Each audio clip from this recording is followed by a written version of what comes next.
Assalamualaikum warahmatullahi wabarakatuh. Perkenalkan, nama saya Sri Isabella Punagasari dari kelas 11 DKPA absen 31. Di sini saya akan mempresentasikan tentang hasil riset saya pada materi produk kreatif dan kewirausahaan, evaluasi hasil usaha dan promosi oleh Ibu Indah Septri Asriani. Nah, sebelumnya kegiatan evaluasi dalam membangun sebuah usaha merupakan suatu hal yang sangat penting.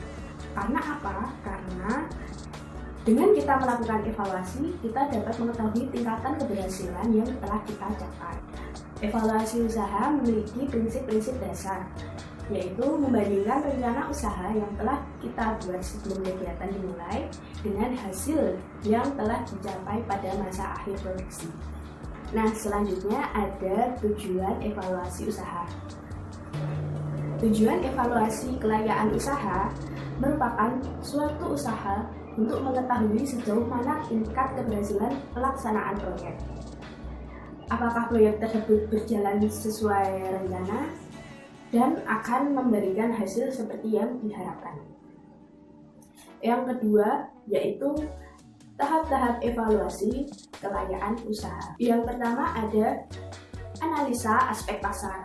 Yang kedua yaitu tahap-tahap evaluasi kelayakan usaha.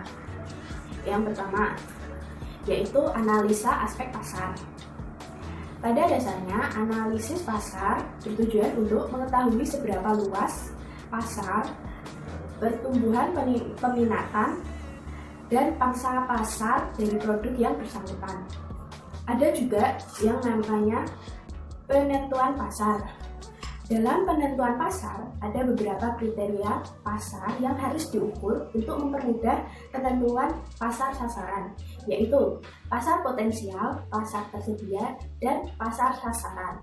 Nah, selanjutnya ada yaitu peramalan peminatan dengan berbagai metode seperti metode rata dan metode eksposional, smoothing, metode eksploratory, dan metode normatif.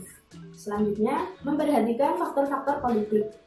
Dan yang terakhir, evaluasi akhir ukuran pasar. Nah, selanjutnya yang kedua, yaitu analisa aspek teknis. Analisis aspek teknis antara lain menentukan jenis teknologi yang paling sesuai dengan kebutuhan usaha yang dikaji. Beberapa faktor yang dipertimbangkan dalam pemilihan jenis teknologi antara lain, yang pertama, harus memenuhi standar mutu yang sesuai dengan keinginan pasar atau konsumen. Yang kedua, yaitu sesuai dengan persyaratan yang diperlukan untuk mencapai skala produk yang ekonomis. Nah, selanjutnya yang ketiga yaitu analisis aspek finansial. Analisis aspek finansial dipergunakan untuk mengetahui karakteristik finansial dari suatu perusahaan melalui data-data akuntansinya. Dasar-dasar yang digunakan untuk melakukan evaluasi investasi diantaranya adalah aliran kas atau yang disebut dengan cash flow. Cash flow atau aliran kas yaitu pendapatan pengeluaran yang terjadi sebagai akibat pengadaan dan pengoperasian suatu proyek dalam kurun waktu beberapa tahun yang akan mendatang. Selain itu, untuk menganalisa investasi yang ada, harus memperhatikan nilai depresiasi atau penyusutan merupakan proses pengalokasian harga perolehan aktiva tetap menjadi biaya selama masa manfaat dengan cara yang rasional dan sistematis. Nah, yang ketiga yaitu monitoring dan evaluasi usaha. Hal yang menjadi dasar setiap pelaku usaha untuk maju adalah keyakinan diri bahwa ia mampu untuk maju dan sukses dalam berbisnis. Jika kita berpikir cukup kuat, maka satu tiket untuk sukses lebih cepat untuk kita dapatkan. Langkah selanjutnya adalah melaksanakan belajar dengan melakukan learning by doing. Nah, hal yang perlu dievaluasi dalam sebuah bisnis antara lain posisi keseluruhan usaha.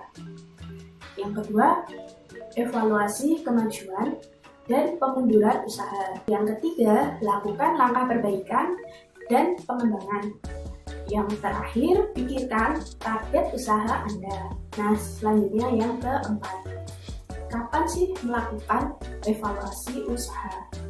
Waktu yang tepat untuk melakukan evaluasi sebuah usaha terhadap perkembangan usaha dapat dilakukan dengan beberapa kondisi, yaitu yang pertama, secara rutin atau berkala. Yang kedua, yaitu secara insidental atau dilakukan setiap saat apabila terjadi masalah yang dirasa cukup signifikan pada usaha Anda. Hal yang perlu dievaluasi pada suatu usaha adalah kondisi keuangan usaha, kondisi pasar. Naik turunnya kondisi pasar sangat berpengaruh pada roda usaha Anda. Yang ketiga, pasar usaha sasaran. Lalu, kemajuan usaha, tinjau kembali usaha Anda secara berkala, paling sedikit 6 bulan. Selanjutnya, tahapan pertumbuhan dan pengembangan usaha. Terakhir, yaitu kepemimpinan.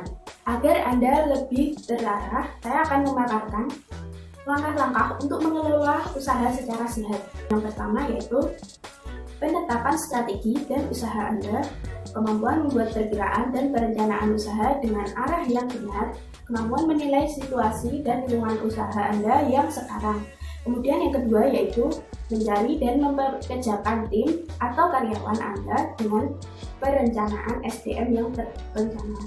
Mampu meninjau ulang kembali pendistribusian, pembagian kerja, dan arus kerja yang benar. Kemudian yang kelima yaitu langkah-langkah yang harus dilakukan sebelum menentukan media promosi adalah yang pertama yaitu menentukan target yang ingin dituju. Yang kedua, mengetahui bagaimana karakter target konsumen Anda. Yang ketiga, membuat konsep promosi. Yang keempat, sertakan kelebihan produk yang dapat membedakannya dengan produk lainnya. Yang kelima, membuat program promosi yang menarik. Yang keenam, melakukan promosi online. Yang ketujuh, melakukan promosi offline. Yang kedelapan, memberikan fee sampel. Yang kesembilan, aktif menjadi peserta pameran. Yang terakhir, gunakan data konsumen untuk promosi. Nah, yang terakhir yaitu yang keenam. Yang keenam adalah pemilihan media promosi. Dalam pemilihan media promosi itu ada 5. Yang pertama, iklan, penjualan personal, promosi penjualan, publisitas, dan identitas produk. Identitas produk itu adalah desain produk yang bersifat khas yang memiliki daya tarik tersendiri. Nah, pertimbangan penentuan media tersebut didasarkan pada yang pertama, jenis dan karakter produk yang dipasarkan serta perilaku audiens. Yang kedua yaitu program promosi pesaing. Nah, selain itu evaluasi media cukup penting seperti evaluasi berbasis standar promosi, evaluasi berbasis pola efek pengaruh, evaluasi berbasis metodologi, pra-test evaluation, pro-test evaluation, dan post-test evaluation. Nah, itu tadi presentasi dari saya. Kurang lebihnya mohon maaf. Wassalamualaikum warahmatullahi wabarakatuh.